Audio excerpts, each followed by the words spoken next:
தஞ்சாவூர் மாவட்டம் பாபநாசம் அருகே அம்மாப்பேட்டையில் உள்ள நேரடி நெல் கொள்முதல் நிலையங்களில் ஒரு மாதமாக திறந்த வெளியில் அடுக்கி வைக்கப்பட்டுள்ள நெல் மூட்டைகளை பாதுகாக்க நடவடிக்கை எடுக்க வேண்டும் என விவசாயிகள் கோரிக்கை விடுத்துள்ளனர். தஞ்சை மாவட்டம் முழுவதும் ஓடை சாகுபடி செய்யப்பட்ட அறுவடை பணி என்பது தீவிரமாக நடைபெற்று வருகிறது. தஞ்சை மாவட்டம் முழுவதுமே அரசு நேரடி நெல் கொள்முதல் நிலையம் திறக்கப்பட்டு நெல் கொள்முதல் பணியும் நடைபெற்று வருகிறது.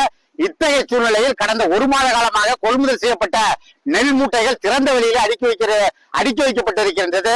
இதனால் பட்டியல் எழுத்தாளருக்கு எடை இழப்பு ஏற்படுவதோடு விவசாயியுடைய நெல்லையும் காலத்தில் கொள்முதல் செய்ய முடியாத ஒரு நிலைமை என்பது ஏற்பட்டிருக்கின்றது.